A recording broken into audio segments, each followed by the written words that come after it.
ಹುದ್ದೆಯಲ್ಲಿರ್ತಕ್ಕಂಥ ವೈಯಕ್ತಿಕ ವ್ಯಕ್ತಿಗಳ ವಿರುದ್ಧ ಅಲ್ಲ, ವೈಯಕ್ತಿಕ ವ್ಯಕ್ತಿಗಳ ವಿರುದ್ಧ ಅಲ್ಲ, ಸಂವಿಧಾನಿಕ ಹುದ್ದೆಯಲ್ಲಿದ್ದಾರಲ್ಲ ಅವರು ಅಯೋಗ್ಯರು, ಅವರು ಅವ್ರ ಕರ್ತವ್ಯಗಳನ್ನ ಪ್ರಾಮಾಣಿಕವಾಗಿ ನಿಭಾಯಿಸ್ತಾ ಇಲ್ಲ ಅಂತ ಅಷ್ಟೇ.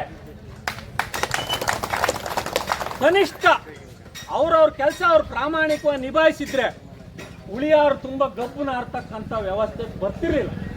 ಇಲ್ಲಿ ನೋಡ್ರಿ, ಇಲ್ಲಿ ತಹಸೀಲ್ದಾರ್ ವಾಸ ಮಾಡ್ತಾರೆ, ಪೊಲೀಸ್ನವ್ರುಗಳು ವಾಸ ಮಾಡ್ತಾರೆ, ಸರ್ಕಾರಿ ಅಧಿಕಾರಿಗಳು ವಾಸ ಮಾಡ್ತಾರೆ, ಮೇಸ್ಟ್ರುಗಳು ವಾಸ ಮಾಡ್ತಾರೆ, ವ್ಯಾಪಾರಸ್ಥರು ವಾಸ ಮಾಡ್ತಾರೆ, ನಾಗರಿಕರು ವಾಸ ಮಾಡ್ತಾರೆ.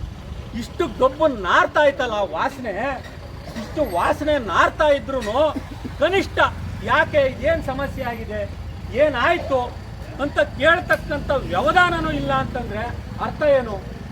ಯಾರು ಕೇಳ್ಬೇಕಾಯ್ತು ಇದನ್ನ? ಯಾರು ಪರಿಹರಿಸೋರು? ಯಾರಿಗ ಮಾತೆತ್ತಿದ್ರೆ ಪಟ್ಟಣ ಪಂಚಾಯತಿ ಅಧಿಕಾರಿಗಳು, ಕೌನ್ಸಿಲರ್ಗಳು ಜನರ ಮಧ್ಯೆ ಘರ್ಷಣೆ ತಂದಿರ್ತಕ್ಕಂಥ ಹಿಕ್ಮತ್ತಿನ ಕೆಲಸ ಮಾಡಕ್ಕ ಇವರು IAS IPS ಇರೋದು. ಏನಾಗಬೇಕು? ಏನಾಗ್ತಾ ಇದೆ ಇದು?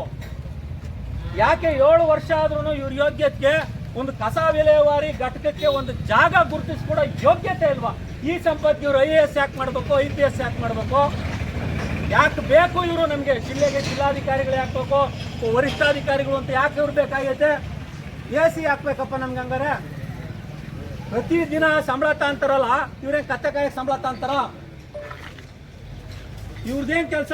ಬರೀ ಯಾರೋ ಉಸ್ತುವಾರಿ ಸಚಿವರು ಬಂದ್ರು, ಯಾರೋ MLA ಬಂದ್ರು, ಅವ್ರಿಗೆ ಬಕ್ಕೆ ಕೊಟ್ಕೊಂಡು ಅವರು ಶೋಕಿ ಮಾಡಕ? ಏನಾಗಿದೆ ರೋಗ? ಸರ್ಕಾರ ಬಹಳ ಸ್ಪಷ್ಟವಾಗಿದೆ, ಗ್ರಾಮ ವಾಸ್ತವ್ಯ ಮಾಡ್ರಿ ಅಂತ ಹೇಳೈತೆ. ಇವ್ರ ಯೋಗ್ಯತೆಗೆ ಎಷ್ಟು ಗ್ರಾಮ ವಾಸ್ತವ್ಯಗಳು ಮಾಡಿದ್ದಾರೆ ತುಮಕೂರು ಜಿಲ್ಲೆನಲ್ಲಿ? ಎಷ್ಟು ಜನ ರೈತರ ಕಷ್ಟ ಸಂಕಷ್ಟಗಳು ಕೇಳಿದ್ದಾರೆ? ಬಹಳ ಇಂಥ ಅತ್ಯಂತ ಸಂಕಷ್ಟದ ದಿನಗಳಲ್ಲಿ ಕರ್ನಾಟಕ ರಾಜ್ಯ ರೈತ ಸಂಘ, ಉಳಿಯಾರಿನ ನಾಗರಿಕರು ಎಲ್ಲ ಸಂಘ ಸಂಸ್ಥೆಗಳು ಸೇರಿ ಇಂಥದ್ದೊಂದು ಹೋರಾಟ ಮಾಡ್ತಾ ಇರ್ತಕ್ಕಂಥದ್ದು ನಿಜಕ್ಕೂ ಸಹ ಇಡೀ ರಾಜ್ಯಕ್ಕೆ, ಇಡೀ ಜಿಲ್ಲೆಗೆ ಶ್ಲಾಘನೀಯ ಮತ್ತೆ ಮಾದರಿ. ಇಲ್ಲಿ ನನಗೆ ಅನ್ನಿಸ್ತಂಗೆ ಇಲ್ಲಿ ಯಾವುದೇ ರೀತಿಯ ಲಾ ಅಂಡ್ ಆರ್ಡರ್ ಸಮಸ್ಯೆ ಇಲ್ಲ, ಇಲ್ಲಿ ಯಾರನ್ನೂ ಸಹ ವಿರೋಧಿಸ್ತಾ ಇಲ್ಲ, ಇಲ್ಲಿ ವೈಯಕ್ತಿಕವಾಗಿ ಯಾರಿಗೂ ಸಹ ಅವಮಾನ ಮಾಡೋಂಥ ಕೆಲಸನೂ ಮಾಡ್ತಾ ಇಲ್ಲ.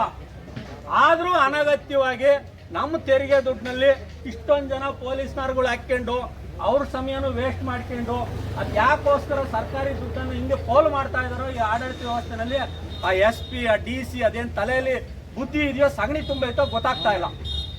ನಿಜಕ್ಕೂ ಶೇಮ್ ಇದು, ಅವ್ರಿಗೆ ಶೇಮ್, ಅವ್ರಿಗೆ ನಾಚಿಕೆನೇ ಆಗ್ತಾ ಇಲ್ಲ. ಕನಿಷ್ಠ ಇಷ್ಟು ಪ್ರಮಾಣದಲ್ಲಿ ಜನ ಪ್ರಶ್ನೆ ಮಾಡ್ತಾ ಇದ್ದಾರೆ, ಅವ್ರ ಸಮಸ್ಯೆಗಳಿಗೆ ಸ್ಪಂದಿಸಬೇಕು ಅನ್ನೋ ಸೌಜನ್ಯ ಇಲ್ಲದೆ ಇರೋಂಥ ನಾಲಾಯಕರು, ಬೇಜವಾಬ್ದಾರಿತನದ ಅಧಿಕಾರಿಗಳು. ಕಾನೂನಾತ್ಮಕವಾಗಿ ನಾವೆಲ್ಲರೂ ಕೆಲವೊಂದು ವಿಚಾರಗಳನ್ನು ತಿಳ್ಕೋಬೇಕಾಗ್ತೈತೆ. ಅದನ್ನು ನಾನು ಓದಿಕೆ ಬಂದಿದ್ದೀನಿ, ಅಧ್ಯಯನ ಮಾಡಿದ್ದೀನಿ, ಅದನ್ನು ನೀವು ತಿಳ್ಕೊಳ್ಳಿ, ಹೇಳ್ತಾ ಹೋಗ್ತೀನಿ. ಇಡೀ ಭಾರತದಲ್ಲಿ ಘನತ್ಯಾಜ್ಯ ವಿಲೇವಾರಿಗೆ ಸಂಬಂಧಪಟ್ಟ ಹಾಗೆ ನೀತಿ ನಿಯಮಗಳು ರೂಪಿತವಾಗಿದ್ದಾವೆ. ಅದಕ್ಕೆ ಹೋರಾಟ ಮಾಡಿದಂಥವರು ಮುಂಬೈನಲ್ಲಿ ಜನಿಸಿದಂಥ ಅಲ್ಮಿತ್ರಾ ಪಟೇಲ್ ಅಂತಕ್ಕಂಥ ಒಬ್ಬರು. ಅವರಿಗೆ ಇವತ್ತು 89 ವರ್ಷ. ಅವ್ರು ಹುಟ್ಟಿದ್ದು ಮುಂಬೈಯಲ್ಲಿ, ಈಗ ಹಾಲಿ ಬೆಂಗಳೂರಲ್ಲಿ ವಾಸ ಮಾಡ್ತಾ ಇದ್ದಾರೆ. 89 ವರ್ಷದ ಒಬ್ಬಳು ಹೆಣ್ಣು ಮಗಳು ಮೆಸಚೂಸೆಟ್ಸ್ ಯೂನಿವರ್ಸಿಟಿ ಅಮೇರಿಕಾದಲ್ಲಿ ಅವರು ಮೈನಿಂಗ್, ಅವರು ಆ ಒಂದು ಈ ಮುನ್ಸಿಪಲ್ ಮ್ಯಾನೇಜ್ಮೆಂಟ್ ಏನು ಸಾಲಿಡ್ ವೇಸ್ಟ್ ಮ್ಯಾನೇಜ್ಮೆಂಟ್ ಬಗ್ಗೆ ಸುಪ್ರೀಂ ಕೋರ್ಟ್ಗೆ ಒಂದು PIL ಹಾಕ್ತಾರೆ. ಆ PILನ ಆಧಾರದ ಮೇಲೆ ಭಾರತದಲ್ಲಿ ಘನತ್ಯಾಜ್ಯ ವಿಲೇವಾರಿಯನ್ನ ಹೇಗೆ ಮಾಡಬೇಕು ಅನ್ನೋದಕ್ಕೆ ಕಾನೂನು ರೂಪಿತವಾಗುತ್ತೆ. ಕಾರ್ಪೊರೇಷನ್ ಆಗಿರ್ಬೋದು, ಗ್ರಾಮ ಪಂಚಾಯತಿಗಳಾಗಿರ್ಬೋದು, ಪುರಸಭೆ ಪಟ್ಟಣ ಪಂಚಾಯತಿಗಳಾಗಿರ್ಬೋದು, ಇದು ಕಾನೂನಾಗಿದೆ. ಯಾರೇನು ಕಾನೂನು ಬಿಟ್ಟು ಯಾರು ಮಾತಾಡಂಗಿಲ್ಲ. ಘನತ್ಯಾಜ್ಯ ವಿಲೇವಾರಿಗೂ ನಿಯಮಗಳಿದಾವೆ, ಕಾನೂನಿದೆ. ಅದರ ಆಧಾರದ ಮೇಲೆ ಘನತ್ಯಾಜ್ಯ ವಿಲೇವಾರಿ ಕಾಯ್ದೆ ಜಾರಿಗೆ ಬಂದೈತೆ. ಸರ್ವೋಚ್ಚ ನ್ಯಾಯಾಲಯದಲ್ಲಿ ಅವರು 1996ರಲ್ಲಿ ಅವರು ಈ ಒಂದು PIL ಹಾಕ್ತಾರೆ. ಆ PILನ ಆಧಾರದ ಮೇಲೆ ಈ ಸಾಲಿಡ್ ವೇಸ್ಟ್ ಮ್ಯಾನೇಜ್ಮೆಂಟ್ ರೂಲ್ 2016 ಕರ್ನಾಟಕದಲ್ಲೂ ಭಾರತದಲ್ಲೂ ಜಾರಿಗೆ ಬಂದೈತೆ. ಘನತ್ಯಾಜ್ಯ ವಿಲೇವಾರಿಯನ್ನ